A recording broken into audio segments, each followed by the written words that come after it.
Nagsimula ang lahat nung tinawag ako ng anak kong si Rico sa umaga. Nanginginig ang boses dahil sa kahihiyan. Sabihin pa, nang sabihin ng hipag ko na ako raw ay isang matandang babae na para lang sa perang hawak ko. At nakita ko pa si Rico na tumatawa. Ang hiya na yon, halos pumatay sa akin. Tay, sa loob ng maraming taon, ako ang naging ilaw ng tahanan, nagpapatakbo ng lahat, nagbabayad ng lahat, mula sa renta hanggang sa mamahaling damit ni Diane. Pero para sa kanila, ako ay walang halaga kundi isang ATM na may 2 paa. Tapos, sa isang iglap, pinagtatawanan nila ako sa sarili kong sala. Ngunit hindi nila alam na habang sila ay nagpaplano, ako ay nagbabangon. Habang sila ay nag-aaksaya, ako ay nagtago ng isang lihim na yaman. Ang lola na minamaliit nila, siya ang magiging hunter. Ang trump card ko ay nasa kamay ko na. Gusto nilang mawala ako, hindi makapagsalita. Ngayon, hindi lang ang bahay ang babawiin ko. Babawiin ko ang aking dangal at magbibigay ako sa kanila ng isang lesson na hindi nila malilimutan kahit sa kanilang mga apo. Kung naramdaman mo na parang dayuhan ka sa sarili mong tahanan, i-like at i-share mo itong video. At huwag kalimutang magkomento sa ibaba. Saan kayo nanonood? Nais kong marinig ang inyong mga kwento. Noong umaga kahapon, tumawag sa akin ang anak kong si Rico. Nanginginig ang boses sa takot. Mama, bakit na-decline lahat ng cards? Hindi ko mabayaran ng biyenan ko at ng asawa ko ang tanghalian sa restaurant. Pinagtatawanan na kami ng mga tao. Ang desperasyon niya ay nagbigay sa akin ng kasiyahang hindi ko akalaing mararamdaman ko para sa sarili kong anak. Pero para maintindihan ninyo kung paano ako napunta sa puntong ito, kailangan kong ikwento sa inyo ang nangyari noong gabing nauna nang magdesisyon ang hipag kong si Diane na hamakin ako sa harap ng buong pamilya. Ako po ay 68 taong gulang na at nitong mga nakaraang taon mula nang mababiyane ako, naging personal na ATM ako ng anak ko at ng asawa niya. Bawat luho, bawat kagustuhan, bawat hindi kinakailangang gastusin ay galing sa aking ipon. Pero kahapon, habang nagsisilbi ako ng kape sa sarili kong bahay, lumingon si Diane sa mga kaibigan niyang bumisita at nabigkas ang mga salitang magpapabago sa lahat magpakailanman. Ang matandang babaeng iyan para lang sa pagbabayad ng mga bills natin. Si Rico naman, sa halip na ipagtanggol ako, ay humalakhak na parang narinig niya ang pinakamasayang biro sa mundo. Naiwan akong nakatayo, hawak ang pitsel ng kape. Pinapanood silang paglaruan ako sa sarili kong sala. Nanginginig ang kamay ko, pero hindi dahil sa lungkot. Nanginginig ito sa isang malamig na galit na hindi ko pa kailanman naramdaman. Dahil sa sandaling iyon, may naunawaan ako na matagal ko nang itinatanggi sa sarili ko. Para sa kanila, hindi ako isang ina, hindi ako biyenan, hindi na ako tao.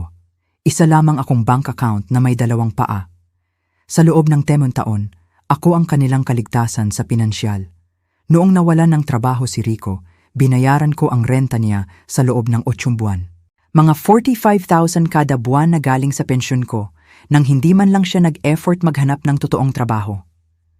Noong gusto ni Diane na palitan ang buong aparador niya dahil kailangan niyang magmukhang propesyonal, umabot iyon sa 170,000 gamit ang credit card ko. At noong gusto nilang magbakasyon sa Hawaii dahil deserve nila iyon pagkatapos ng maraming stress. Isa pang 285,000 ang naglaho sa ipon ko. Hindi nila ako kailanman inimbitahan sa mga bakasyong iyon. Siyempre, sapat na ako para magbayad, pero hindi para sumama. Romantic trip iyan, Mama, sabi sa akin ni Rico tuwing nagpapahiwatig ako na gusto ko ring makita ang dagat. Naiintindihan mo, di ba? At ako, parang isang hangal sa loob ng maraming taon, laging naiintindihan. Laging nagbabayad, laging nananahimik habang sila ay namumuhay sa buhay na pinupunduhan ko. Ang huling patak ay dumating 3 buwan na ang nakalipas nang magpasya si Diane na kailangan niya ng bagong kotse. Masyado nang luma ang meron tayo, Lola Jenny, sabi niya sa matamis na tinig na ginagamit niya kapag may gusto siyang mamahalin. Bukod pa rito, kung magkakaanak na tayo agad, kailangan natin ng mas ligtas. Isang 855,000 na down payment. Ang 855,000 na iyon ay katumbas ng 2 taon ng aking ipon, pero binayaran ko pa rin gaya ng dati, dahil ito ay para sa ikabubuti ng pamilya. Pero kahapon, matapos kong marinig ang mga makamandag na salita na iyon, matapos kong makita ang sarili kong anak na tumawa sa akin, may nagbago sa puso ko magpakailanman. Hindi ako nakatulog ng gabing iyon. Hindi dahil sa lungkot, kundi dahil sa kalinawan na nag-aapoy sa loob ko. Bumangon ako ng 3:00 ng madaling araw, binuksan ang aking computer, at sinimulang gawin ang mga desisyon na dapat ko nang ginawa noon pa. Una, kinansela ko lahat ng karagdagang cards na nasa pangalan ko. Lahat ng 5 cards na ginagamit nila na parang kanila na. Pagkatapos, isinara ko ang shared savings account kung saan ako nagdedeposito buwan-buwan para sa mga emergency na hindi naman talaga emergency, kundi mga mamahaling bayarin sa restaurant at designer na damit. Binago ko rin ang lahat ng password sa mga bank account ko at tinanggal ang mga pangalan nila sa aking automatic transfers. Pagdating ng 1:06 ng umaga, nang matapos ako, nagtimpla ako ng kape at umupo sa paborito kong upuan. Sa unang pagkakataon sa loob ng maraming taon, nakaramdam ako ng kapayapaan. Alam kong malapit nang tumunog ang telepono ko, at sa kabilang linya ay ang desperado at nahihiyang anak kong humihingi ng paliwanag at handa akong magbigay nito. Tumunog ang telepono ng eksaktong 9:15 ng umaga. Nakaupo ako sa kusina at tinatamasa ang ikalawang kape ko ng araw nang makita ko ang pangalan ni Rico sa screen. Hindi ako agad sumagot. Hinayaan ko itong tumunog pa ng 3 beses habang tinatamasa ko ang sandali ng kapangyarihan na hindi ko naramdaman sa loob ng ilang dekada. Nang sa wakas ay sinagot ko, ang boses niya ay desperado, halos hysterical na. "Mama, bakit na-decline lahat ng cards? Nandito ako sa Crestview Grill kasama ang nanay ni Diane. Gusto sana naming magtanghalian at ipagdiwang ang birthday niya, pero wala ni isa sa mga cards ang gumana. Nakakahiya, nakatingin sa amin ang mga tao, naiinip na ang waiter at wala akong sapat na cash para bayaran ang 11,500 na bill. Anong nangyayari?" Ang tindi ng irony ay matamis sa aking pandinig. Pinili nila ang Crestview Grill, ang pinakamahal na restaurant sa bayan, para ipamukha sa nanay ni Diane na karapat-dapat sila, ang lugar na hindi naman ako kailanman naimbitahan, sa kabila ng pagbabayad ko para sa mga family dinner doon sa loob ng maraming taon noong sila ay pumupunta nang wala ako. Ngayon, naroon sila, napapaligiran ng high society na gusto nilang mapabilib at hindi man lang makabayad sa isang ulam. "Magandang umaga, Rico," sagot ko ng may katahimikan na nagulat kahit sa sarili ko. "Kinansela ang mga cards dahil nagpasya ako na hindi na kita susuportahan sa pamumuhay mo." "Ano? Baliw ka ba? Nandito kami sa publiko? Nandito ang nanay ni Diane. Paano ko ipapaliwanag na ang sarili kong ina ay iniwan kaming gipit?" Ito ay katawa-tawa. Ang katawa-tawa, anak, ay nang marinig kitang tumawa kahapon nang sabihin ng asawa mo na para lang ako sa pagbabayad ng bills ninyo. Ang katawa-tawa ay ang mapagtanto na sa loob ng 10 taon, tinatrato ako na parang ATM sa halip na nanay mo. May mahabang katahimikan sa kabilang linya. Naririnig ko ang mga boses sa background, marahil si Diane at ang nanay niya na nagtataka kung ano na ang nangyayari. Sigurong naghihintay na ang waiter para sa bayad. At malamang na napapansin na ng ibang mga kainan ang awkward na sitwasyon. "Mama, pakiusap. Huwag mong gawin ito ngayon. Pwede tayong mag-usap mamaya, pero kailangan kong i-activate mo ulit ang mga cards. Para lang sa araw na ito, ipinapangako ko." Pinutol ko siya. "Wala nang pangako, Rico. Wala nang para lang sa araw na ito. Sa loob ng 10 taon, iyon din ang mga pangako na narinig ko. Sa loob ng 10 taon, ako ang naging madali ninyong solusyon sa lahat. Pero kahapon, may isang mahalagang aral akong natutunan. Hindi mo ako nirerespeto. Hindi mo ako pinahahalagahan. At tiyak na hindi mo ako mahal sa paraang pagmamahal ko sa iyo." "Hindi totoo yan, Mama. Siyempre mahal ka namin. Nagbibiro lang si Diane. Kilala mo naman siya." Alam na alam ko kung sino siya, Rico. At alam ko kung sino ka. Kaya ko ginawa ang desisyong ito.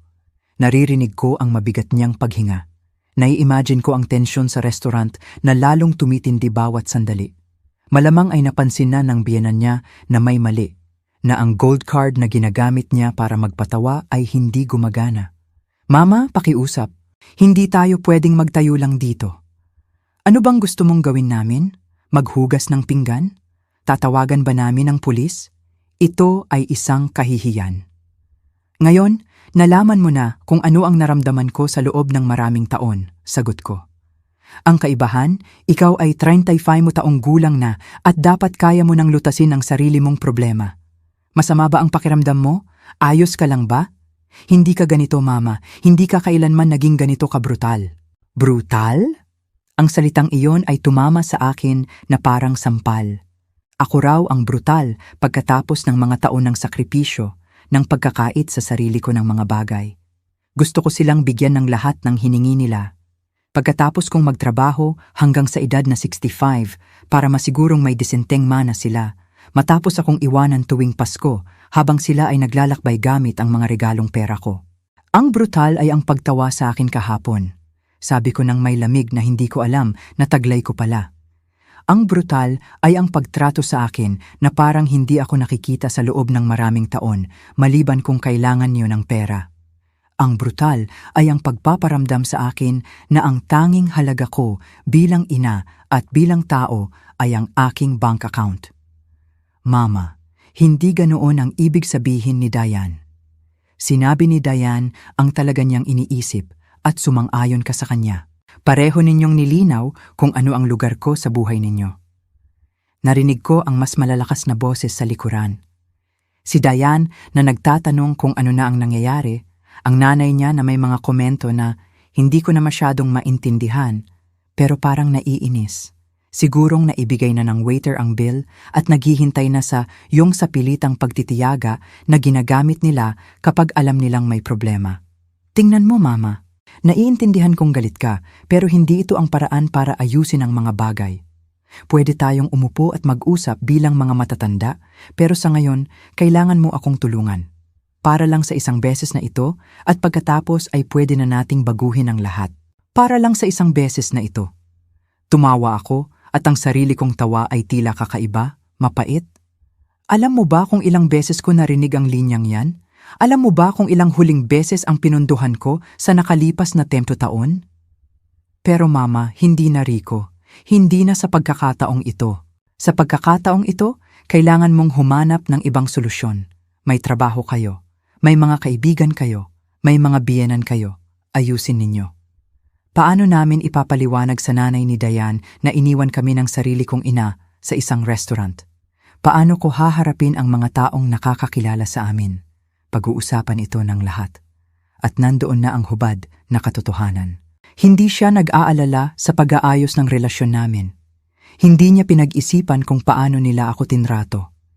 Ang inaalala lang niya ay ang imahe niya, ang reputasyon niya, ang iisipin ng mga tao, tulad ng dati.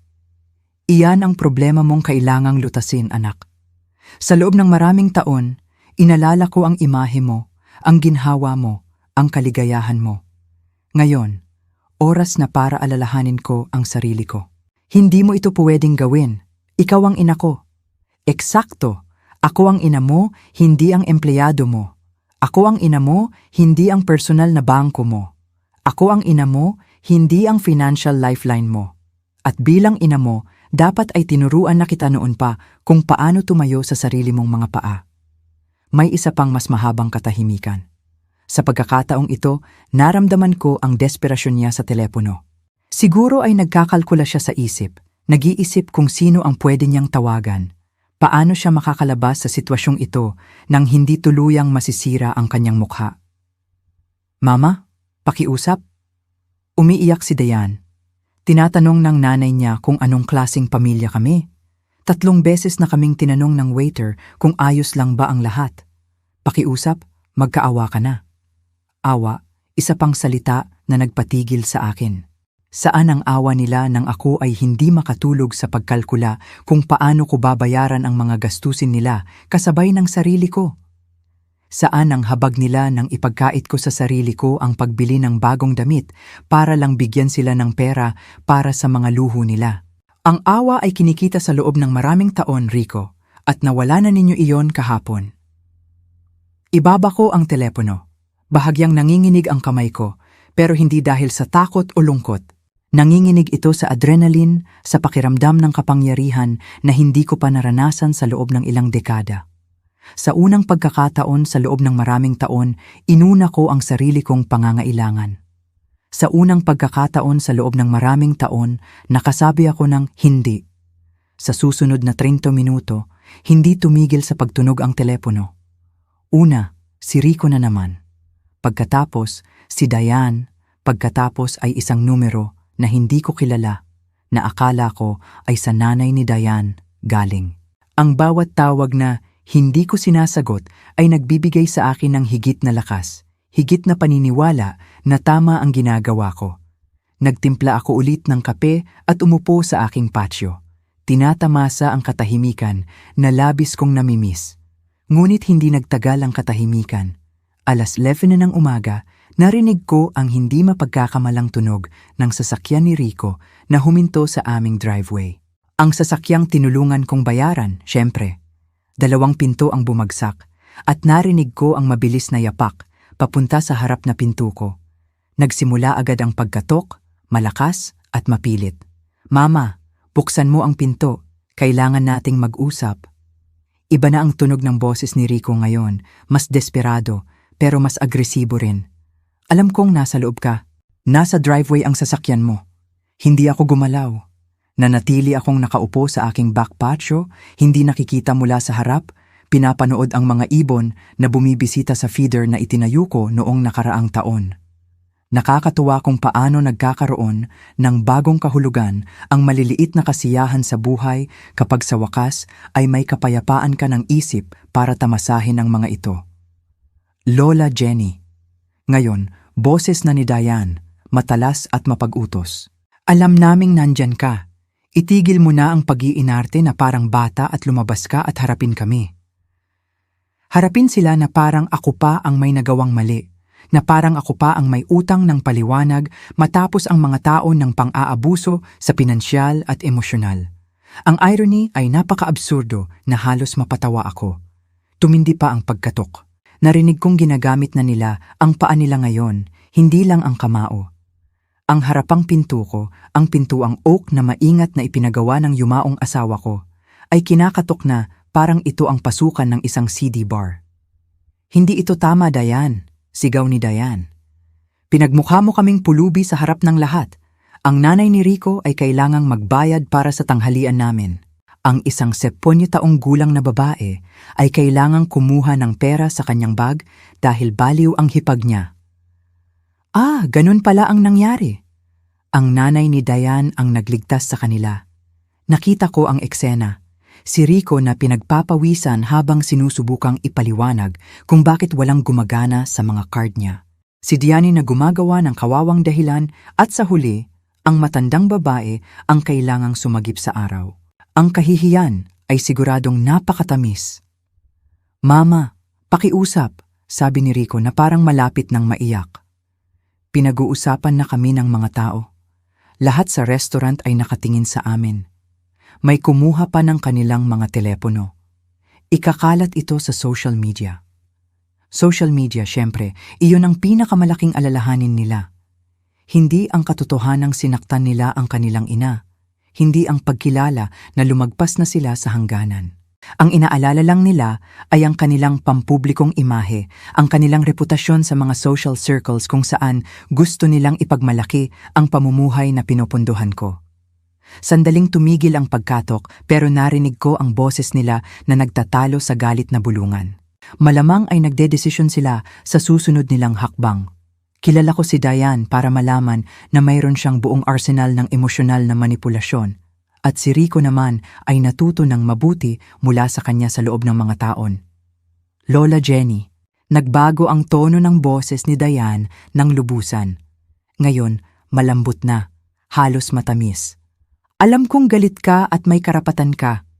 Baka masama ang tunog ng sinabi ko kahapon pero alam mong hindi iyon ang ibig kong sabihin.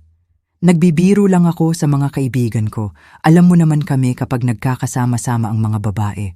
Minsan nagsasabi kami ng mga bagay nang hindi nag-iisip. Nakakabighani ang marinig kung paano niya mababago ang personalidad sa loob ng ilang segundo. Mula sa galit na babaeng sumisigaw at sumisipa sa pinto ko, ngayon ay naging isang maunawaing hipag na nagkamali lang ng kaunti sa komunikasyon. Mama, ngayon si Rico naman ang gumamit ng banayad na tono. Naiintindihan ko na nasaktan ka. Inipaliwanag sa akin ni Diane kung ano ang nangyari kahapon at tama kang magalit. Pero hindi nito naaayos ang problema, ang pag-decline ng cards. Pinapalala lang nito ang lahat para sa lahat. Hindi para sa akin, syempre. Para sa kanila. Para sa kanilang ginhawa, para sa kanilang pamumuhay. Ang aking emosyonal na kagalingan ay hindi pa rin bahagi ng kalkulasyon. Pakiusap, Mama. Maaari nating ayusin ito. Pwede nating baguhin ang mga bagay. Bahagyang naputol ang boses ni Rico. Pero kailangan kong i-reactivate mo ang mga cards ngayon. May babayaran akong bills. Ang insurance ng kotse ay bukas na. At may mga appointment sa doktor si Diane ngayong linggo. Hindi kami pwedeng iwanang walang pera bigla-bigla. Walang pera. Na para bang pera nila yon? Na para bang ako ang responsable sa insurance nila, sa mga appointment nila sa doktor, sa mga gastusin nila bilang mga individual na matatanda? Sa sandaling iyon, naintindihan ko ng malinaw na hindi talaga nila nakikita ang pagkakaiba ng pera ko at ng pera nila. Sa isip nila, ang ipon ko ay isang family resource, hindi resulta ng mga dekada ng pagtatrabaho at sakripisyo ng isang babaeng nagbayad na ng kanyang bahagi sa buhay. Lola Genny, pakiisip-isip mo ang ginagawa mo. Muli, nagpalit ng estratehiya si Diane. Ngayon, ang boses niya ay nagpapakita ng pag-aalala, halos parang ina. Ano sa tingin ng mga tao kung malaman nilang pinuputol mo ang suporta mo sa sarili mong anak? Ano ang sasabihin nila sa simbahan? Ano sa tingin ng pamilya? Simbahan, pamilya, yun na naman ang palagi niyang ginagamit. Ang paggamit sa aking reputasyon, sa aking mga relasyon, sa aking imahe bilang emotional leverage, na para bang ang halaga ko bilang tao ay nakasalalay sa tingin ng iba, na para bang ang dignidad ko ay hindi gaanong mahalaga kaysa sa opinyon ng mga taong malamang ay hindi rin naman alam kung paano nila ako tinrato sa pribadong buhay namin. Tingnan mo, Mama, adopt ni Rico ang mas seryoso, mas pang-adultong tono. Naiintindihan kong gusto mong baguhin namin ang ilang bagay. Pwede nating pag-usapan ang mga boundaries, kung paano mas mapapamahalaan ang pananalapi ng pamilya. Pero hindi ito ang paraan. Ito ay emotional manipulation. Emotional manipulation. Ang mga salita ay umalingaw-ngaw sa aking isip na parang sampal. Ako raw ang emotionally manipulative pagkatapos ng mga tao ng banayad na blackmail, ng pagpaparamdam sa akin ng pagkakasala sa tuwing nag-aatubili akong bigyan sila ng pera, ng paggamit nila sa pagmamahal ko bilang ina para ubusin ang bangko ko. Ang projection ay napakalinaw na halos mapatawa ako. Nagsimulang muli ang pagkatok, pero ngayon ay mas may pagitan na, hindi na gaanong agresibo. Napagtanto nilang hindi gumagana ang brute force strategy. Narinig ko silang lumayo sa pinto, marahil naglalakad sa paligid ng bahay para tingnan kung makikita nila ako sa bintana. Lola Genny, sigaw ni Diane mula sa bintana sa aking tagiliran. Nakita namin ang anino mo, alam naming nasa loob ka, itigil mo na ang pagtatago na parang duwag. Duwag! Nandoon na naman ang totoong Diane, ang taong lumabas kapag nabigo ang matatamis na manipulasyon. Ang babaeng tinawag akong matandang babae noong isang araw, na ginawang dahilan ng panunuya ang kabaitan ko, na nagturo sa anak ko na tingnan ako bilang isang resource sa halip na isang tao. Tumayo ako mula sa aking upuan at dahan-dahang naglakad patungo sa bintana kung saan siya sumigaw. Bahagya kong inilayo ang kurtina para makita niya ako at nagtagpo ang aming mga mata sa salamin. Agad na nagbago ang ekspresyon niya mula sa galit patungo sa pagkakita ng ginhawa at pagkatapos ay sa pekeng ngiti na kilalang kilala ko. Nandyan ka pala. Bulalas niya na para bang nakahanap siya ng nawawalang bata. Halika na, buksan na natin ang pinto at mag-usap tayo bilang pamilya. Tinitigan ko siya ng diretso sa mata sa loob ng ilang sandali, nakaramdam ng kakaibang kalmado. Pagkatapos, napakabagal, muli kong isinara ang kurtina. Narinig ko ang kanyang sigaw ng pagkadismaya, na sinundan ng mas maraming pagkatok sa bintana. Pero sa pagkakataong ito, hindi ako natinag. Bumalik ako sa aking patio at muling umupo. Agad na nagsimulang tumunog ang telepono, pero pinatahimik ko ito. Sa unang pagkakataon sa loob ng maraming taon, ang bahay ko ay tunay na sa akin na. Nagpatuloy ang pagsigaw at pagbabanggaan sa loob ng isa pang oras. Pero unti-unti itong humina. Mula sa aking back patio, naririnig ko ang mga bahagi ng kanilang mga inis na usapan, ang kanilang mga desperadong plano para mapabago ko ang isip ko. Iminungkahi ni Diane na tumawag ng locksmith para puwersahang buksan ang pinto, pero pinaalalahanan siya ni Rico na iyon ay breaking and entering. Kahit sa kanilang desperasyon, ayaw nilang ipagsapalaran ang totoong problema sa batas. Sa huli narinig ko ang pagbagsak ng mga pinto ng sasakyan at ang pag-alis ng makina. Ngunit alam kong malayo pa ito sa katapusan. Kilala ko si Diane para malaman na nagpaplano na siya ng susunod niyang hakbang. Marahil ay mas detalyado at emosyonal. Hindi ako nagkamali. 3:00 ng hapon, nagsimulang tumunog ang telepono ko mula sa mga hindi kilalang numero. Una, ang nanay ni Diane, ang boses ay magalang ngunit matatag. Lola Jenny, mahal, sa tingin ko ay nagkaroon ng hindi pagkakaunawaan. Sinabi sa akin ni Diane ang nangyari at sigurado akong maaayos natin ito bilang mga sibilisadong matatanda. Sinara ko ng hindi sumasagot. Pagkatapos ay ang kapatid kong si Elsa na nakatira sa ibang estado at halatang nakatanggap ng isang malaking edited na bersyon ng mga pangyayari. Rico tumawag sa akin ng labis na nag-aalala.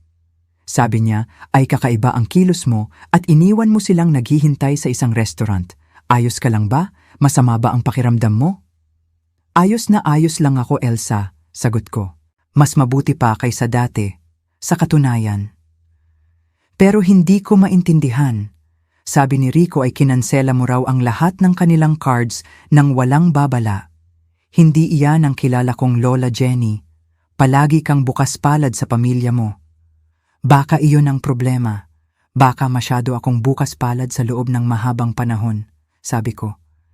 Pero Lola Jenny, pamilya mo sila. Sabi ni Diane ay pinarurusahan mo sila dahil sa isang inosenteng biro. Sigurado namang pwede kayong umupo at pag-usapan ito. Isang inosenteng biro.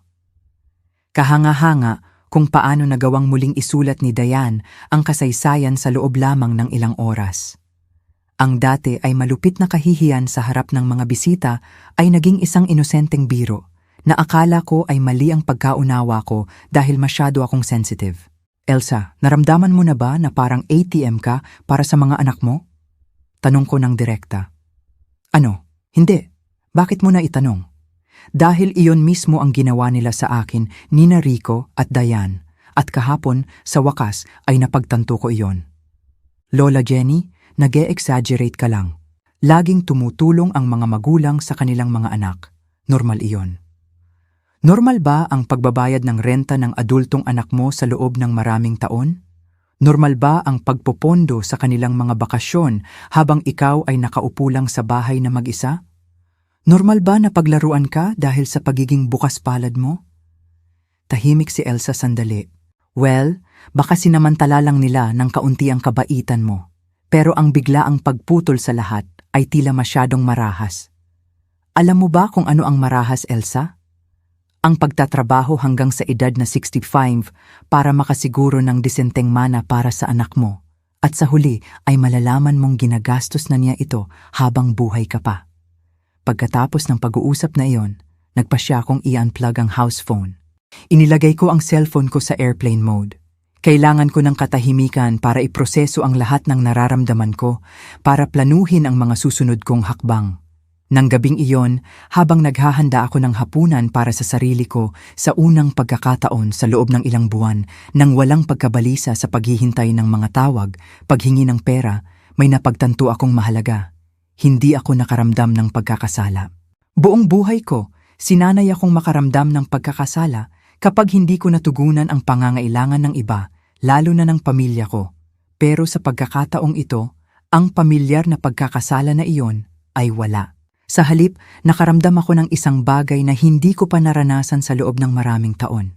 Mental clarity, Para bang namumuhay ako sa isang emosyonal na ulap at sa wakas ay nakakakita ako ng malinaw. Ang bawat desisyong ginawa ko sa huling 10 taon ay dumaan sa isip ko na parang pelikula at nakita ko ang mga pattern na hindi ko gustong aminin noon. Ang siklo ay palaging pareho. Si Rico o si Diane ay lalapit sa akin na may pansamantalang problema sa pinansyal. Sa una ay tatanggi ako. Maglalagay sila ng emosyonal na presyon. Pang-isang beses lang ito. Desperado kami. Ano ang iisipin ng mga tao? Ako ay susuko. Malulutas nila ang kanilang agarang problema. At pagkalipas ng ilang linggo, may lalabas na bagong pansamantalang problema. Wala namang totoong plano sa pagbabayad, walang tunay na pagkilala sa sakripisyo ko, at tiyak na walang imbitasyon para makibahagi sa benepisyo ng sarili kong kabaitan. Binayaran ko ang mga bakasyon nila, pero hindi ako naimbitahan. Pinunduhan ko ang mga kainan nila sa mamahaling restaurant, pero ako ay kumakain ng mag-isa sa bahay. Binayaran ko ang mga gastusin nila sa medisina, pero walang nagtanong tungkol sa kalusugan ko. Bumangon ako at nagtungo sa aking study, kung saan ko itinatago ang lahat ng aking financial documents. Oras na para gawin ang totoong matematika para maintindihan kung magkano ko ba talaga sila nag-astos sa loob ng mga taon. Kinuha ko ang aking mga bank statements mula sa huling 10 taon at sinimulang magkalkula. Ang halaga ay nakakabigla, 4,900,000 katumbas ng 86,000. 4,900,000 sa loob ng 5 taon. Hindi pa nito kasama ang mga naunang taon kung saan hindi ako nagtatala ng detalyado. Mas malaki pa ito sa kalahati ng kabuuang pensyon ko. Mas malaki pa sa kinikita ng maraming tao sa loob ng 2 taong pagtatrabaho. Ngunit ang pinakamasakit na bahagi ay hindi ang halaga ng pera. Ito ay ang pagkaunawa na kapalit ng 4,900,000 na iyon, nakatanggap ako ng panlilibak, kawalang pakialam at pagtrato na parang isang obligasyon sa halip na isang biyaya. Habang sinusuri ko ang mga numero, may nakita akong nagpatigil sa akin sa galit. Ginagamit nila ang isa sa mga cards ko para sa mga premium streaming services, mamahaling gym memberships at mga magazine subscriptions na hindi ko man lang alam na umiiral. Maliliit na buwan ng singil na umaabot sa daan-daang dolyar bawat taon. Pera na automatikong lumalabas sa account ko para magbayad ng mga luho na hindi ko kailanman naranasan. Nang gabing iyon, gumawa ako ng isa pang mahalagang desisyon. Kinuha ko ang aking will mula sa file cabinet at binasa itong mabuti. Inihanda ko ang dokumentong iyon, 5 taon na ang nakalipas nang naniniwala pa akong sinisiguro ko ang kinabukasan ng isang mapagmahal at mapagpasalamat na pamilya. Si Rico ang tanging beneficiary ng lahat. Ang bahay, ang mga savings accounts, ang mga investments, lahat. Ngunit ngayon, nakita ko ang will na iyon sa ibang pananaw. Bakit ko iiwan ang buong ari-arian ko sa isang taong gumastos na ng higit sa kalahati nito habang buhay pa ako? Bakit ko gagantimpalaan ng mana ang isang taong tinrato ako bilang isang resource sa halip na isang ina? Nagpasya ko na sa susunod na araw, tatawagan ko ang abogado ko para mag-schedule ng appointment.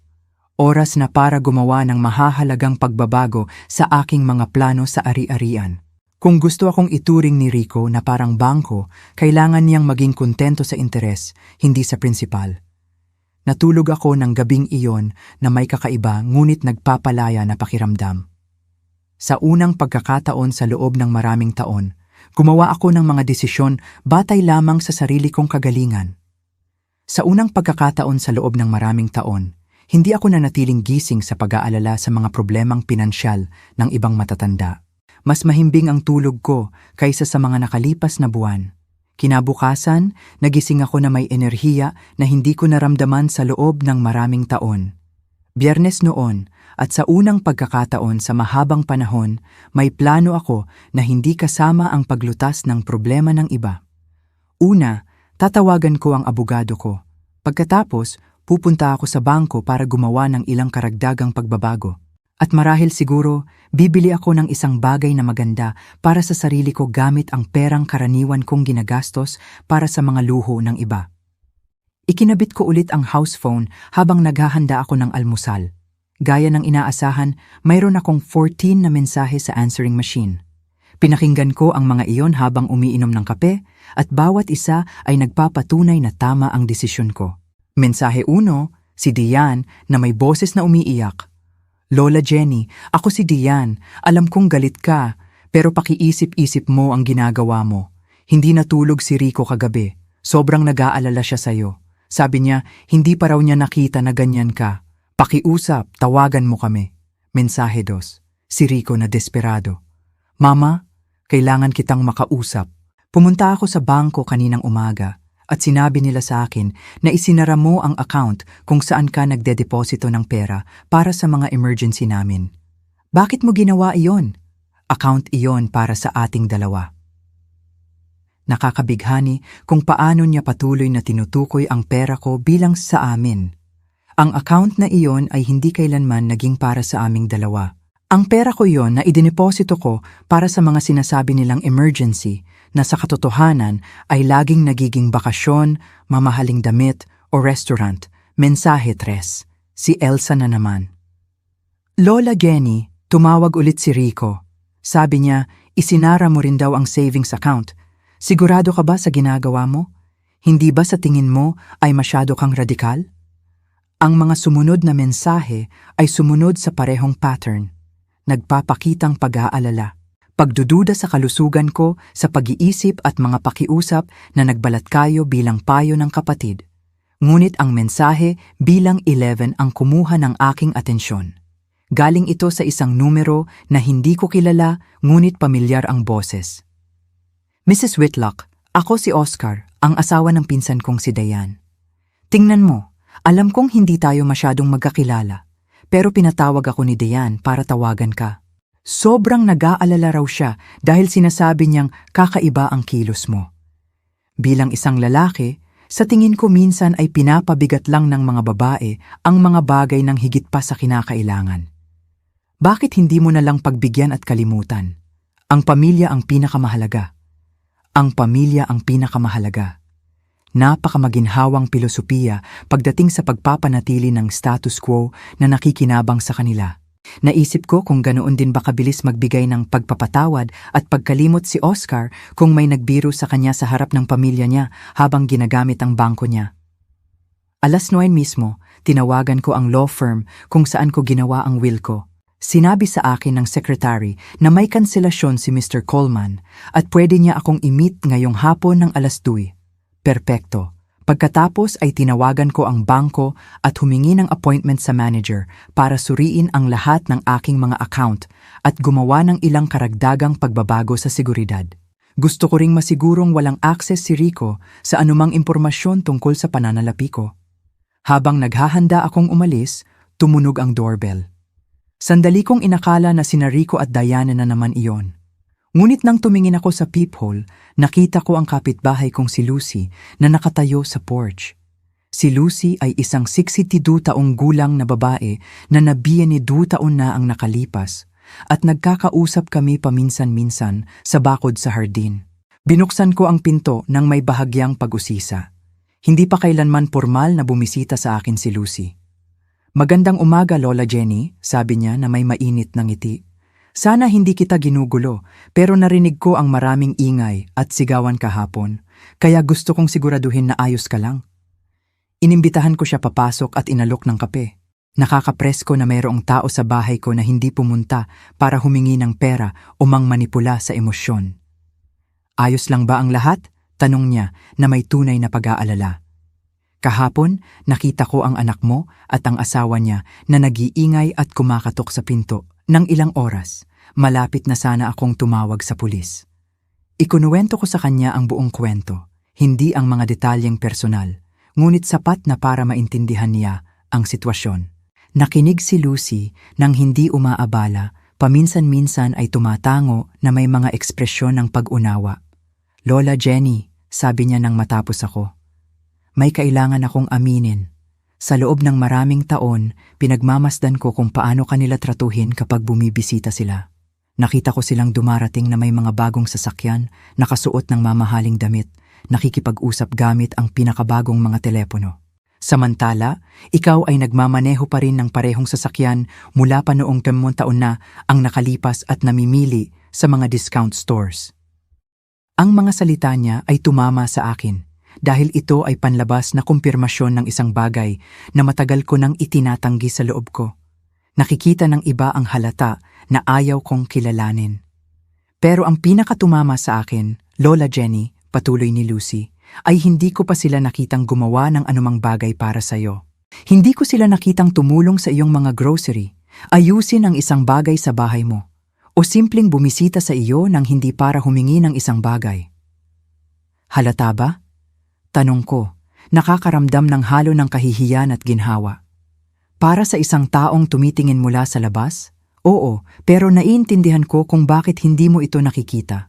Kapag ikaw ay isang ina, gusto mong paniwalaan ang pinakamahusay sa iyong mga anak. Si Lucy ay nanatili pa ng isa pang oras, at ang aming pag-uusap ay ang pinakatotoo at nagpapalaya na pag-uusap na mayroon ako sa loob ng ilang buwan.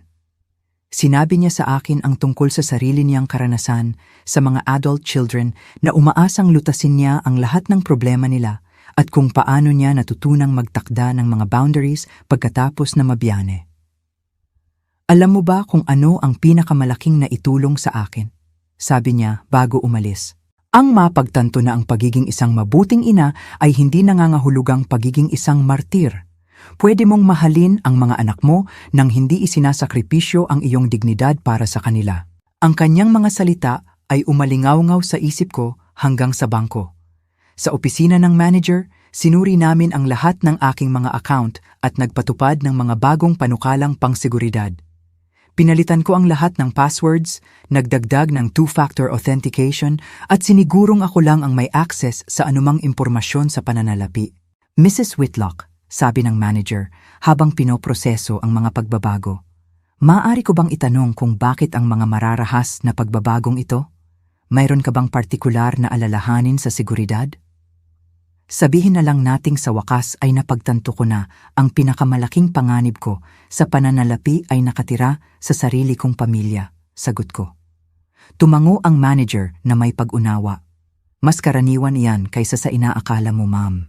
Nakikita namin ang maraming kaso ng mga matatandang na aabuso sa pananalapi ng mga kamag-anak. Tama ang ginawa mo sa pagprotekta sa sarili mo. Pagkatapos ng bangko, nagtungo ako para magtanghalian ng mag-isa sa isang maliit at maaliwalas na restaurant na matagal ko nang gustong subukan, ngunit hindi ko kailanman pinahintulutan ang sarili ko sa luho. Umorder ako ng pinakamahal na ulam sa menu, isang baso ng alak at dessert. Ang kabuang bill ay $785, katumbas ng 45 pies, mas mababa kaysa sa ginastos ni Rico at Diane sa isang inuman lang sa kanilang mga gabi palabas. Habang tinatamasa ko ang tanghalian ko, may napagtanto akong mahalaga. Ilang taon na mula nang mag-enjoy ako ng pagkain nang walang patuloy na pagkabalisa sa pagkalkula kung magkano ang ginagastos ko, kung magkano ang kailangan kong itabi para sa susunod na emergency ni Rico, o kung kaya ko bang bilhin ang maliit na personal na kasiyahang ito. Sa unang pagkakataon sa loob ng maraming taon, kumakain ako ng may tunay na ganang kumain at kasiyahan. Ang appointment kay Mr. Coleman, ang abogado, ay nagbigay liwanag sa mga paraang hindi ko inaasahan. Nang ipaliwanag ko ang sitwasyon at ang kagustuhan kong baguhin ang will ko, hindi siya nagpakita ng anumang sorpresa. Sa katunayan, sinabi niya sa akin na ang mga kaso na tulad ko ay mas madalas kaysa sa aking inaakala. Mrs. Whitlock, sabi niya habang sinusuri ang kasalukuyan mong will. Nakikita ko na inihanda namin ang dokumentong ito 4 taon na ang nakalipas. Noong oras na iyon, itinalaga mo ang iyong buong ari-arian sa iyong anak na si Rico. Sigurado ka bang gusto mong gumawa ng mahahalagang pagbabago? Ganap na sigurado, sagot ko. Sa loob ng 10 taon na ito, nakita ko ang tunay na pagkatao ng anak ko. Ipinakita niya na hindi niya pinahahalagahan ang kabaitan ko. At sa totoo lang, gumastos na siya ng higit sa kalahati ng mana niya habang buhay pa ako. Kumuha ng tala ang abogado habang idinedetalye ko ang 4,900,000 na idinedocument ko, hindi kasama ang mga naunang taon, bahagyang tumaas ang kilay niya nang banggitin ko ang halaga. Naiintindihan ko ang posisyon mo, sabi niya. Anong klaseng mga pagbabago ang iniisip mo? Gusto kong paghatian ang ari-arian ko. Isang bahagi para sa mga organisasyong charitable na tunay na tumutulong sa mga nangangailangan, hindi sa mga pabaya na matatanda. Isang bahagi para sa kapatid kong si Elsa na palaging independent at hindi kailanman humingi sa akin ng kahit ano. At para kay Rico, huminto ako. Para kay Rico, sapat lang para ipakita na hindi ko siya pinagkakaitan ng mana dahil sa masamang hangarin. Pero hindi sapat para ipagpatuloy niyang mamuhay nang hindi nagtatrabaho. Iniisip mo ba ang isang partikular na porsyento? 50% para sa charity, 30% para sa kapatid ko, at 20% para kay Rico na may kondisyon na matatanggap lang niya ang bahagi niya kung magpapakita siya ng isang buong taon ng kumpletong kalayaan sa pananalapi. Ngumiti ng bahagya ang abogado. Ang huling kondisyon na iyan ay interesante at ganap na legal. Sa esensya, hinihikayat mo ang personal na responsibilidad. Umalis ako sa law firm na nakaramdam ng malalim na kasiyahan. Sa unang pagkakataon sa loob ng maraming taon, gumawa ako ng mga desisyon tungkol sa aking hinaharap na sumasalamin sa aking tunay na mga pagpapahalaga, hindi sa aking mga takot o sa aking pagkakasala bilang ina. Pag-uwi ko, may hindi pamilyar na sasakyan sa driveway ko. Isang matandang babae, elegante ang pananamit, ang nakatayo sa aking porch. Si Aling Clara, ang nanay ni Dayan. Lola Jenny, sabi niya na may sapilitang ngiti nang makita niya akong dumating. Buti at nandito ka. Kailangan nating mag-usap bilang mag-ina. Inimbitahan ko siya sa loob, mas dahil sa pag-usisa kaysa sa pagiging magalang. Gusto kong marinig kung anong bersyon ng mga pangyayari ang natanggap ng babaeng ito. Tingnan mo, mahal, simula ni Aling Clara nang makaupo na kami. Alam kong may hindi pagkakaunawaan kahapon sa pagitan mo at ng mga bata. Sinabi sa akin ni Dayan ang lahat at sa totoo lang, sa tingin ko ay nag-i-exaggerate ka sa sitwasyon. Nag-i-exaggerate? Tanong ko. Well, oo. Sabi ni Dayan ay nagbigay siya ng komento na mali ang pagkaunawa mo at ngayon ay gumawa ka ng mga mararahas na hakbang. Kinansela ang credit cards ng sarili mong anak. Tila ito ay isang napakamatinding reaksyon para sa isang simpleng biro sa pagitan ng mga babae. Isang simpleng biro sa pagitan ng mga babae.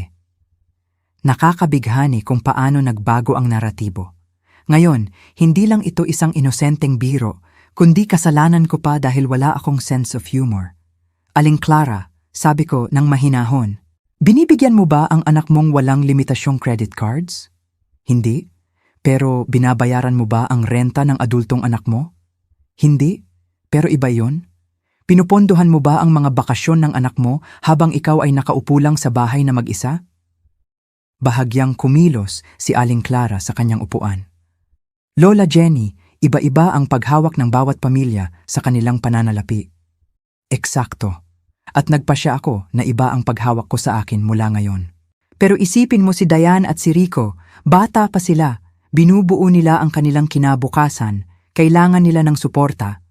Sila ay 35 at 32 taong gulang na ayon sa pagkakabanggit. Sa edad na iyan, nakapagpalaki na ako ng isang anak, nagtrabaho sa loob ng maraming taon, at nag-ipon para sa katandaan ko nang walang tulong mula sa mga magulang ko. Iba ang panahon noon. Iba ang panahon ngayon. Totoo yan. Mas maraming oportunidad ngayon, mas magandang edukasyon, mas maraming access sa mga bank loan. Wala nang dahilan kung bakit ang dalawang edukadong matatanda ay hindi kayang suportahan ang sarili nila. Nagpalit ng estratehiya si Aling Clara. Lola Jenny, labis na nasaktan si Dayan. Umiyak siya ng buong gabi kahapon. Sabi niya, palagi kanyang nakikita bilang pangalawang ina at hindi niya maintindihan kung bakit ka biglang tumatalikod sa kanya. Isang pangalawang ina na para lang sa pagbabayad ng bills ayon sa sarili niyang mga salita. Joke lang iyon. Palaging nagrereklamo ang mga babae tungkol sa mga biyenan nila. Normal iyon. Ang pagrereklamo sa pribado ay ibang bagay, Aling Clara. Ang pagpapahiya sa isang tao sa harap ng mga bisita ay ibang bagay pa. Nagpatuloy ang pag-uusap sa loob ng isa pang kalahating oras kung saan ginamit ni Aling Clara ang bawat taktika ng manipulasyon sa libro. Guilt. Isipin mo ang nararamdaman ng anak mo. Fear. Magtatapos ka ng mag-isa. Shame. Ano sa tingin ng mga tao? At kahit mga veiled threats. May mga koneksyon si Diane sa social services. Sa huli, nang mapagtanto niyang wala sa mga taktika niya ang gumagana, lumipat siya sa mas direktang paraan. Lola Jenny, magiging prangka ako sa iyo. Pinag-iisipan ni na Diane at Rico na kumuha ng legal na tulong. May mga paraan para ideklara ang isang tao na mentally incompetent kung sila ay nagpapakita ng kakaibang pag-uugali sa kanilang pananalapi. Nandoon na ang tunay na banta sa likod ng lahat ng emosyonal na manipulasyon. Kung hindi ka kusang loob na susuko, susubukan nilang kunin ang kontrol sa sarili mong pananalapi sa pamamagitan ng puwersa. Aling Clara, iminumungkahi ko na kumonsulta ka sa isang magaling na abogado bago mo subukan iyan. Kakarating ko lang mula sa appointment sa kanya at sinigurado niya sa akin na ang isang taong nagpoprotekta sa kanyang pananalapi mula sa pang-aabuso ng pamilya ay nagpapakita ng mental competence, hindi ang kabaligtaran. Agad na nagbago ang ekspresyon niya. Napagtanto niyang naipakita niya ang kanyang mga baraha ng masyadong maaga. Hindi iyon ang ibig kong sabihin, nagsimulang umatras. Oo, iyon mismo ang ibig mong sabihin, putol ko. At ngayon na alam ko na kung ano ang tunay mong intensyon, sa tingin ko tapos na ang pag-uusap na ito. Inihatid ko siya sa pinto ng tahimik. Bago siya umalis, sinabi niya, Lola Jenny, umaasa akong babaguhin mo ang isip mo. Walang makikinabang sa isang digmaang pampamilya. Walang digmaan, Aling Clara. Isa lamang babae na sa wakas ay natutong pahalagahan ang sarili niya. Pagkaalis niya, umupo ako sa sala ko at pinag-isipan ang mga narinig ko. Hindi lang pala nila pinaplano na palakasin ang emosyonal na manipulasyon, kundi nagpaplano din sila ng mga hakbang legal para mabawi ang kontrol sa pera ko. Nang gabing iyon, tinawagan ko si Mr. Coleman at sinabi ko sa kanya ang banta ni Aling Clara. Pinayuhan niya ako. Ipinaliwanag na ang pagdedeklara sa isang tao na mentally incompetent ay nangangailangan ng matibay na medikal na ebidensya at isang malawak na prosesong legal. Ang pagkilos ng responsable sa sariling pananalapi ay hindi kwalipikado bilang ebidensya ng kawalan ng kakayahan sa pag-iisip. Gayunpaman, binalaan niya ako. Inirerekomenda ko na idokumento mo ang lahat, i-record ang mga pag-uusap, kung posible, magtabi ng mga record ng kanilang mga banta at isaalang-alang ang pagkuha ng isang preventative psychological evaluation para magkaroon ng ebidensya ng iyong kakayahan sa pag-iisip. Nang gabing iyon, sa unang pagkakataon mula nang magsimula ito, nakaramdam ako ng kaunting takot. Ngunit hindi ito takot na may ginagawa akong mali. Ito ay takot sa kung gaano kalayo sila handang pumunta para mabawi ang kontrol sa pera ko. Ngunit nakaramdam din ako ng isang bagay na mas malakas kaysa sa takot. Determinasyon. Ang banta ni Aling Clara ang nagpapanatili sa akin, nagising sa gabing iyon, ngunit hindi dahil sa takot. Ito ay dahil sa malamig na galit na lumalaki sa bawat oras na lumilipas. Paano sila nangahas na isaalang-alang ang pagdedeklara sa akin na mentally incompetent dahil lang sa pagprotekta sa sarili kong pera. Ito na ang sukdulan ng manipulasyon. Kung hindi mo makukuha ang gusto mo sa pamamagitan ng panghihikayat, subukang tanggalin sa tao ang legal na karapatan niyang magdesisyon tungkol sa sarili niyang buhay. Kinabukasan, Sabado, sinunod ko ang payo ni Mr. Coleman. Una, pumunta ako sa isang pribadong klinika kung saan ako ay sumailalim sa kumpletong psychological evaluation. Ang doktor, isang profesional na babae sa kanyang 50s, ay nakinig habang ipinapaliwanag ko ang sitwasyon.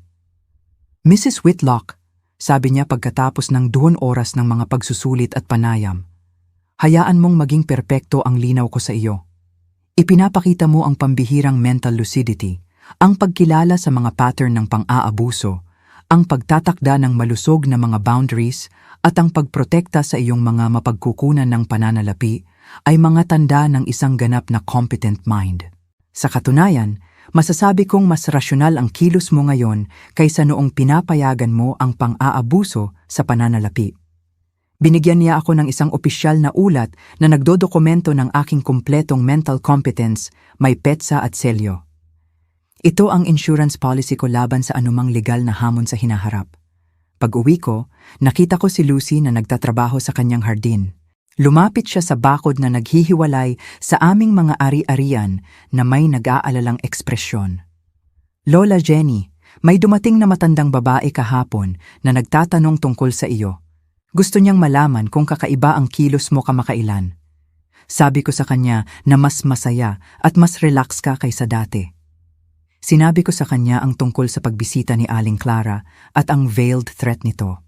Si Lucy ay nakinig na may lumalagong pagkainis. Hindi ka pani-paniwala iyan, bulalas niya.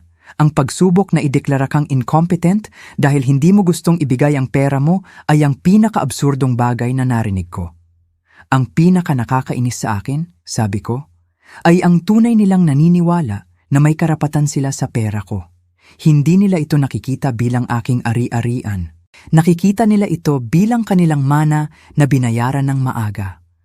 Alam mo kung ano ang kailangan mo, Lola Jenny, sabi ni Lucy na may mapaglarong ngiti. Kailangan mong lumabas at tamasahin ang iyong kalayaan. Kailan ang huling pagkakataon na gumawa ka ng isang bagay dahil lang gusto mo? Tama siya. Napakaraming taon akong nabuhay ayon sa pangangailangan at hinihingi ng iba, kaya nakalimutan ko na kung ano ang pakiramdam na gumawa ng isang bagay para lang sa personal na kasiyahan. Mayroong 5 araw na cruise na aalis sa susunod na Miyerkules, patuloy ni Lucy. Dapat sana ay sasama ang kapatid ko, pero kailangan niyang magkansela dahil sa problema sa kalusugan. Gusto mo bang sumama sa akin? Ang ideya ay agad na nagpasaya sa akin. Kailan ako huling naglakbay para sa kasiyahan? Kailan ako natulog sa kama na hindi akin? Kumain sa isang restaurant nang hindi kinakalkula ang gastos? O simpleng nagpahinga ng walang patuloy na pagkabalisa sa susunod na krisis pinansyal ni Rico? Gusto ko sana, sagot ko nang walang pag-aatubili. Nang hapon na iyon, nag-book kami ng cruise. PA500, katumbas ng 1,500 bawat tao para sa 5 araw, all-inclusive. Ito ay isang bahagi lamang ng ginastos ko para sa huling bakasyon ni Rico at Diane. Ngunit sa pagkakataong ito ay para sa sarili kong kasiyahan. Linggo ng umaga, habang nag-iisip ako kung ano ang isusuot para sa cruise, tumunog ang doorbell. Si Rico lang mag-isa sa pagkakataong ito. Mukha siyang naghihirap. Malalalim at maitim na mga bilog sa ilalim ng kanyang mga mata, gusot na damit, isang desperadong ekspresyon. "Mama," sabi niya na may basag na boses. "Pakiusap, kailangan nating mag-usap ng walang diyan, walang sigawan, ikaw at ako lang." Pinapasok ko siya, ngunit pinanatili ko ang emosyonal na distansya. Natutunan ko nang makilala kung kailan ako minamanipula. "Mama, desperado na ako," simula niya. "Ang insurance ng kotse ay due sa Lunes at wala akong pera para bayaran. Kung hindi ko i-renew, hindi ako legal na makakapagmaneho. At kung walang kotse, hindi ako makakapunta sa trabaho." "Magkano ang insurance?" tanong ko. 4,400, katumbas ng 250. "At magkano ang kinita mo noong nakaraang buwan?" 62,000, katumbas ng 3,500. Pero ano, Rico? Pero mayroon kaming mga gastusin. Ang renta, pagkain, utilities, at ano pa ang ginagastusan mo ng pera? Tahimik siya sandali. "Mama, hindi mo ba naiintindihan? Mahal ang mabuhay." "Mahal ang mabuhay kapag mayroon kang pamumuhay na hindi mo kayang tustusan," sagot ko. "Sabihin mo sa akin ng isang bagay, anak. Magkano ang ginastos mo sa mga restaurant noong nakaraang buwan?" "Hindi ko alam, siguro." "Magkano ang ginagastos mo sa mga streaming services, gym memberships, food delivery apps?" "Iba iyon, Mama. Kailangan iyon." Ang mga streaming services ay mga pangunahing pangangailangan. Sa modernong mundo, oo, hindi ka pwedeng mabuhay na parang ermitanyo. Nandoon ang fundamental na problema. Totoong naniniwala si Rico na ang mga luho ay mga pangangailangan at na ang tunay na pangangailangan ay responsibilidad ng iba. Rico, sasabihin ko sa iyo ang isang bagay at gusto ko ng tapat na sagot. Sa loob ng 10 taong ito, gumawa ka ba ng isang tunay na budget at sinubukang mabuhay lamang sa iyong sweldo? Tahimik siya. Nasubukan mo na bang mag-isip na lumipat sa mas murang apartment? Tahimik. Nasubukan mo na bang kusang bawasan ang mga gastusin para hindi mo na ako kailangang hinga ng pera? Mama, hindi patas ang mga tanong na iyan. Hindi patas? Hindi patas ang magtanong sa isang 35 taong gulang na matanda kung sinubukan na niyang mabuhay ayon sa kaya niya. Hindi mo naiintindihan ang pressure na dinaranas namin. May mga inaasahan si Diane. Ang mga kaibigan niya ay namumuhay sa isang tiyak na paraan. Hindi kami pwedeng magmukhang mahirap. At kailan mo isinaalang-alang na mahalaga ang mga inaasahan ko at ang financial pressure ko? Sa unang pagkakataon sa pag-uusap, si Rico ay ganap na tahimik.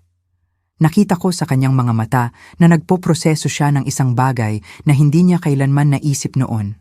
Mama, sabi niya sa huli na may mas mahinang boses, hindi ko naisip na hindi ko alam na nakakaramdam ka ng pressure. Talaga? Hindi ka ba nagtaka kung paano ko kayang tustusan ang pamumuhay ninyo habang ako ay kumakain ng beans at kanin? Hindi ka ba nagtaka kung bakit hindi ako bumibili ng mga bagong damit para sa sarili ko, ngunit palaging may pera para sa mga emergency ninyo? Nagsimulang tumulo ang luha sa kanyang mga pisngi. Inisip ko, inakala kong gusto mong tumulong sa amin. Inakala kong iyon ang paraan mo ng pagpapakita ng pagmamahal. At yun nga, Rico. Ngunit ginawa mong obligasyon ang pagmamahal ko. Ginawa mong inaasahan ang kabaitan ko. At sa huli, ginawa mong dahilan ng panlilibak ang sakripisyo ko. Mama, ang sinabi ni Diane ang huling patak na nagpabigat sa balde, ngunit ang balde ay napupuno na sa loob ng maraming taon. Umiyak si Rico ng tahimik sa loob ng ilang minuto. Nang sa wakas ay nagsalita siya, iba na ang tunog ng kanyang boses, mas mature. Ano ang pwede kong gawin para ayusin ito? Maaari mong simulan sa pagbabayad para sa sarili mong insurance ng kotse. Umupo si Rico sa salako ng halos 1 oras pagkatapos ng aming pag-uusap. Hindi na kami gaanong nag-usap, ngunit nakita ko na may nagbago sa kanyang ekspresyon. Sa unang pagkakataon sa loob ng maraming taon, tila siya ay tunay na nag-iisip tungkol sa kanyang pag-uugali sa halip na naghahanap lang ng mga paraan para makuha ang gusto niya. Nang sa wakas ay umalis siya, sinabi niya, Mama, hahanapin ko ang paraan para bayaran ng insurance at magkakaroon tayo ng seryosong pag-uusap tungkol sa mga gastusin natin. Hindi ko siya lubos na naniwala, ngunit kahit papaano ay parang ito na ang unang hakbang patungo sa pagiging mature. Noong Lunes ng umaga, habang nag-i-impake ako para sa cruise ko sa Miyerkules, nakatanggap ako ng hindi inaasahang tawag. Si Diane iyon. Ngunit ang tono niya ay ganap na naiiba sa ginamit niya noong mga nakaraang araw. Lola Jenny, sabi niya sa isang kalmadong boses. Alam kong tense ang mga bagay sa pagitan natin. Pwede ba tayong magkape ng walang Rico, walang drama, tayong dalawa lang? Pumayag ako, mas dahil sa pag-usisa kaysa sa anumang pag-asa ng pagkakasundo. Nagkita kami sa isang maliit na coffee shop malapit sa mall. Si Diane ay dumating na nakasuot ng mas simple kaysa dati, walang mamahaling alahas at designer clothes na karaniwan niyang suot. Mukha siyang pagod, ngunit mas mapagkumbaba rin. Lola Jenny, simula niya pagkatapos naming umorder ng kape. Gusto kong taus-pusong humingi ng tawad sa sinabi ko noong 1 linggo. Ito ay malupit, bastos at ganap na hindi nararapat. Ano ang nagpabago ng isip mo?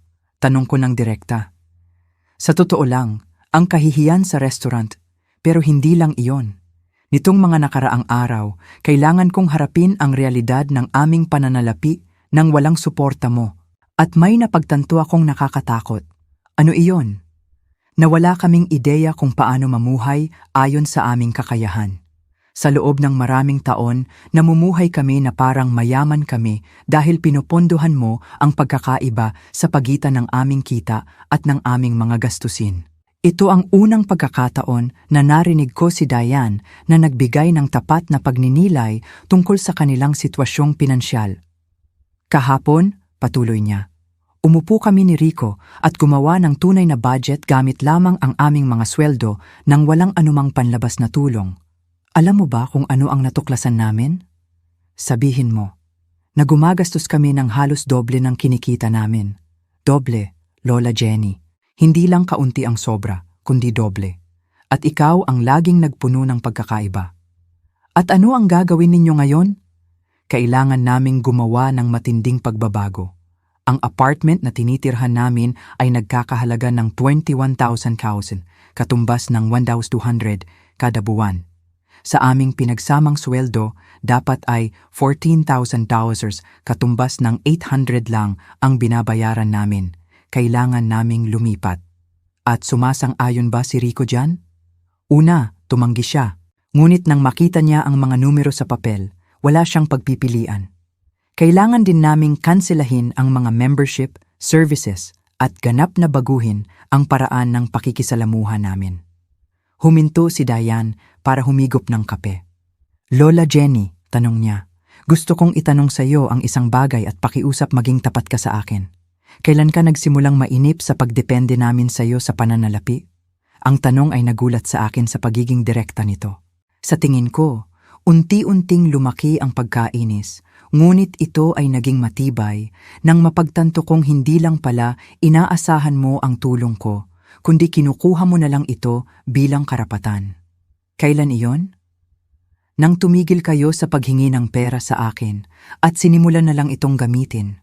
Noong ang karagdagang mga cards ay naging normal na bagay. Noong ang ipon ko ay naging inyong automatic emergency fund. Tumango si Diane na may mukhang kahihiyan. Tama ka. Sa isang punto, tumigil kami sa pagtingin sa iyo bilang isang taong tumutulong sa amin at nagsimula kaming tumingin sa iyo bilang isang resource. Eksakto. Mayroon bang paraan para muling buuin natin ang ating relasyon? Tanong sa akin ni Diane. Magsasabi ako ng ganap na tapat sa iyo. Ang relasyon na mayroon tayo dati ay wala na. Ang relasyong iyon ay batay sa isang hindi matatag na dinamika kung saan ako ay nagbibigay at ikaw ay kumukuha. Kung nais nating bumuo ng isang bagay na bago, kailangan itong maging batay sa ganap na magkakaibang mga pundasyon. Anong klaseng pundasyon? Paggalang sa isa't isa, kalayaan sa pananalapi sa inyong bahagi, at isang relasyon kung saan ang halaga ko ay hindi tinutukoy ng aking economic utility. Tahimik si Diane sa loob ng mahabang sandali. Ibig bang sabihin nito ay hindi mo na kami tutulungan kailanman? Nangangahulugan ito na kung kailangan mo ng tunay na tulong sa isang tunay na emergency, pagkatapos mong mapatunayan na kaya mong mamuhay ng responsable ng mag-isa, pwede nating isaalang-alang iyon.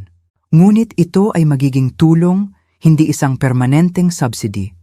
Gaano katagal namin kailangang patunayan ang aming kalayaan? Hindi ito isang pagsubok na may deadline, Diane. Ito ay pagbabago ng buhay. Kung kaya mong panatilihin ang isang balanse na budget, mamuhay ayon sa inyong kakayahan, at bumuo ng sarili ninyong emergency savings, kung gayon ay naipakita mo ang tunay na financial maturity. At ang ating mga bakasyon, ang ating mga paglabas sa mamahaling restaurant, ang mga iyon ay mga bagay na kailangan mong kitain sa sarili mong paggawa, tulad ng karamihan ng tao. Mukhang lubos na nalula si Diane. Lola Jenny, hindi ako sigurado kung alam naming mamuhay ng ganoon. Kung gayon, oras na para matuto kayo. Mayroon kayong edukasyon, trabaho, at kakayahan. Ang tanging kulang sa inyo ay ang motibasyon na maging independent. At kung mabigo kayo, kung gayon ay mabibigo kayo bilang mga responsableng matatanda na natututo mula sa inyong mga pagkakamali.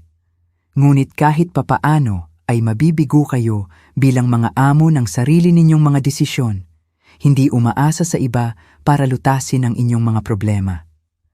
Tinapos namin ang aming kape sa isang tahimik na pagninilay. Nang tumayo kami para umalis, sinabi ni Diane sa akin, Lola Jenny, alam kong hindi nito inaayos ang lahat, pero gusto kong malaman mo na may mahalagang aral akong natutunan ngayong linggo. Ano iyon? Na ang pagiging isang matanda ay hindi lamang tungkol sa pagkakaroon ng edad. Ito ay tungkol sa pag-ako ng responsibilidad ng isang matanda.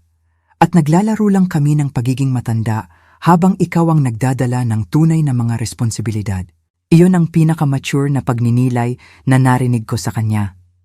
Nang gabing iyon, habang tinatapos kong ayusin ang aking mga gamit para sa cruise ko, nakaramdam ako ng kakaibang kapayapaan.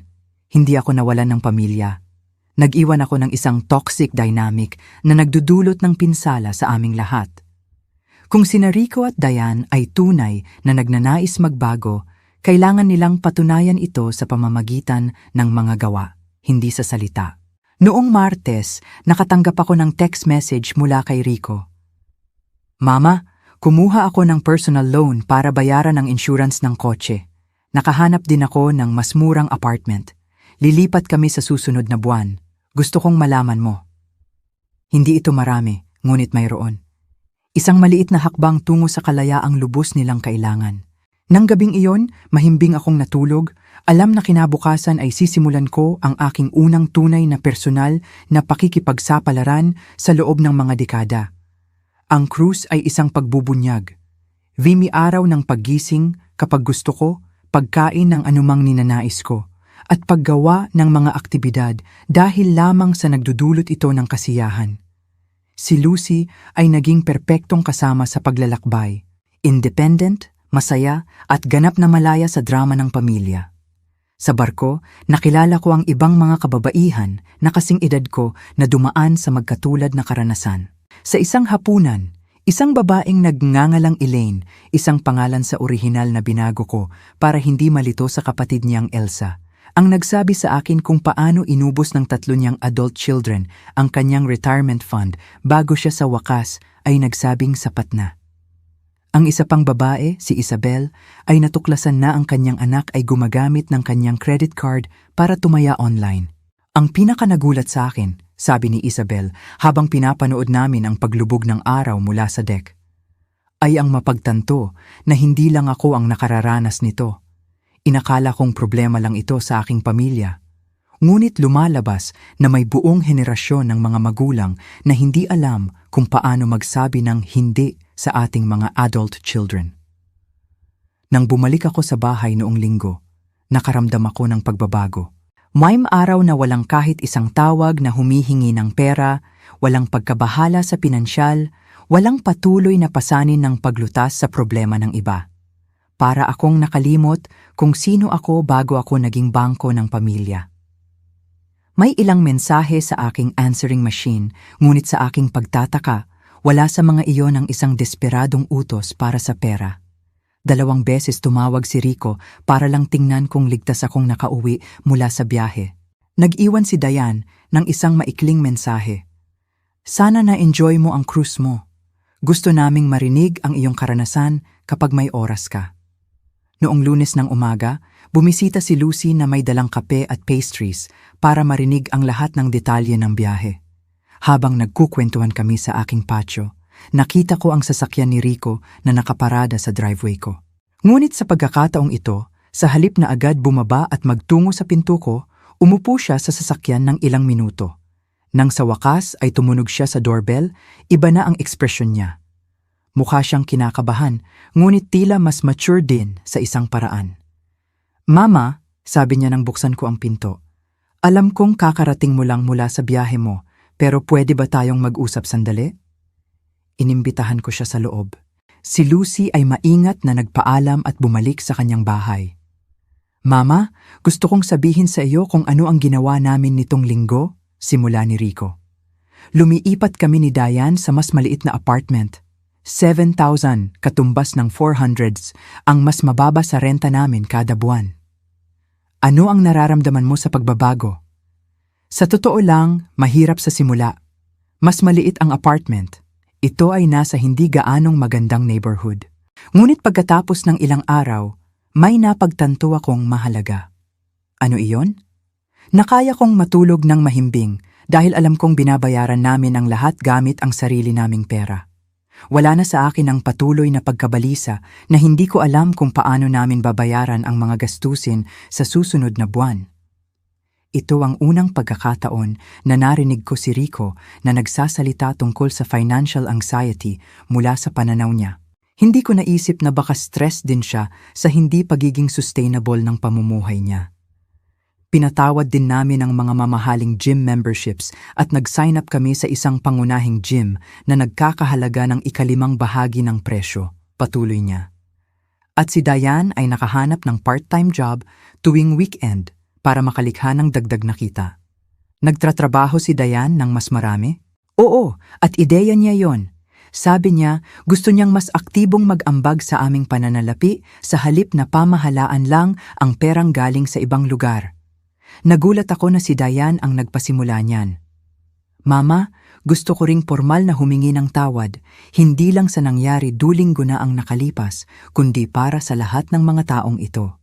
Hindi ko napagtanto na tinatrato kita bilang isang ATM sa halip na bilang aking ina. Ano ang nagpaliwanag nito sa iyo? Noong kailangan naming gumawa ng unang tunay na budget, napagtanto ko na wala akong ideya kung magkano talaga ang halaga ng pamumuhay. Ang buong buhay ko bilang matanda, namumuhay ako ng higit sa aking kinikita dahil ikaw ang nagpuno ng pagkakaiba. Huminto si Rico at tinitigan ako ng diretso sa mata. Mama, gusto kong malaman mo na ang mga nakaraang araw na ito ay ang una sa loob ng maraming taon kung saan tunay akong nakakaramdam na parang isang adult. Gumagawa ng sarili kong mga desisyon, nilulutas ang sarili kong mga problema, na responsable para sa sarili kong mga kahihinatnan. At ano ang pakiramdam niyan? Nakakatakot, ngunit nakakapagpalaya rin. Hindi ko alam kung gaano kabigat ang dala ko hanggang sa naalis ko ito. Bigat. Ang bigat ng pag-alam sa kaibuturan na hindi ako tunay na independent. Ang bigat ng pag-alam na namumuhay ako sa isang pinansyal na kasinungalingan. Ang bigat ng pag-alam na ang aking pamumuhay ay nakasalalay sa pagsasamantala sa kabaitan ng aking ina. Ang mga salitang iyon ay tumama sa akin ng malalim. Sa loob ng maraming taon, inakala kong ako lang ang nagdurusa sa dinamikang iyon. Ngunit lumabas na si Rico ay nagdadala rin ng pagkakasala at pagkabalisa. Mama, alam kong wala akong karapatang humingi sa iyo ng anuman pagkatapos ng lahat ng nangyari. Ngunit may isang bagay akong nais itanong sa iyo. Sabihin mo, naisip mo ba na pwede pa ba tayong magkaroon ng normal na relasyon? Isang relasyon kung saan ako ang iyong anak na bumibisita sa iyo dahil mahal ka niya, hindi dahil may kailangan siya. Ang tanong ay nagpatindig sa akin dahil ipinapahiwatig nito na nauunawaan niya ang pagkakaiba. Rico, ang relasyong iyon ay maaaring magsimula ngayon kung gusto mo. Palagi kong gustong magkaroon ng isang anak na bumibisita sa akin dahil nagmamalasakit siya sa akin, hindi dahil kapakipakinabang ako. Kaya, gusto mo bang pumunta sina Diane at ako para magtanghalian sa linggo? Kami ang magdadala ng pagkain, kami ang magluluto, at magsasama-sama lang tayo. Gusto ko yon. Pagkaalis ni Rico, umupo ako sa sala ko at pinag-isipan ang lahat ng nagbago sa loob ng 2 linggo. Nawala ang papel ko bilang financial savior ng pamilya ko, ngunit nakakuha ako ng isang bagay na mas mahalaga, ang paggalang ko sa sarili at ang posibilidad ng isang tunay na relasyon sa aking anak. Nang gabing iyon, tinawagan ko si Mr. Coleman para magtanong tungkol sa pagbabago ng aking will muli. Pagkatapos ng pag-uusap kay Rico, gusto kong isaalang-alang ang ibang paraan. Sa halip na parusahan siya ng permanente, nagpasya akong gumawa ng isang will na nagbibigay gantimpala sa maturity na ipinapakita sa paglipas ng panahon. Miss Whitlock, sabi ng abogado, nag-iisip ka ng isang tiered will batay sa pag-uugali. Eksakto. Kung magpapakita si Rico ng tunay na financial independence sa loob ng 2 magkasunod na taon, maaari siyang makatanggap ng mas malaking bahagi. Kung ipagpapatuloy niya ang pattern na iyon sa loob ng 5 taon, isa pang mas malaking bahagi. Ngunit kung babalik siya sa kanyang mga dating gawi, babalik tayo sa orihinal na plano. Ito ay isang matalinong istruktura. Naghihikayat ito ng pangmatagalang personal na pag-unlad. Nang isinara ko ang telepono, napagtanto ko na sa unang pagkakataon sa loob ng maraming taon, nagpaplano ako ng aking hinaharap batay sa pag-asa sa halip na sa takot. Pag-asa na ang anak ko ay tunay na natuto at lumago. Pag-asa na ang aming relasyon ay maaaring maghilom. Pag-asa na ang aking mga huling taon ay mamumuhay ng may dignidad at paggalang. Lumabas ako sa aking patiyo at tiningnan ang mga bituin. Sa malayo, narinig ko ang tunog ng fountain na itinayo ko sa aking hardin noong nakaraang taon. Isang maliit na luho na pinayagan ko sa sarili ko lamang pagkatapos ng mga taon ng pag-aalinlangan kung karapat-dapat ba akong gumastos ng perang iyon para sa sarili ko. Ngayon alam ko na ang sagot. Palagi kong karapat-dapat na itrato ang sarili ko ng parehong kabaitan na ipinakita ko sa iba. Kinailangan ko ng 68 taon para matutunan ang aral na iyon, ngunit sa wakas ay natutunan ko na ito at hindi ko na muling kakalimutan. Kung nagustuhan mo ang kwento ko, maaari mo akong suportahan sa pamamagitan ng pagpapadala ng super thanks para makapagsulat pa ako ng mga kwentong katulad nito. Nang makauwi ako mula sa cruise, pakiramdam ko ay isa akong bagong tao. 5 araw na walang tawag para humingi ng pera. Walang pasanin. Si Rico ay nagpakita, mukhang pagod, pero may pagbabago. Inamin niya na ang buong buhay niya ay isang financial lie, na siya at si Diane ay namumuhay ng sobra sa kaya nila. Sinabi ko sa kanya, ang relasyon nating dati ay wala na. Kailangan ng bagong pundasyon, dangal at kalayaan. Nang gabing iyon, tinawagan ko si Mr. Coleman. Hindi ko na siya parurusahan ng permanente. Gagawin kong will na nakabatay sa pagpapatunay ng independence niya. Ang pag-asa, bumalik sa akin. Hindi ko nawala ang pamilya ko, iniwan ko lang ang toxic dynamic. Sa wakas, alam kong karapat-dapat ako sa sarili kong kaligayahan. Kung nagustuhan mo ang aking kwento, mag-like at mag-subscribe ka.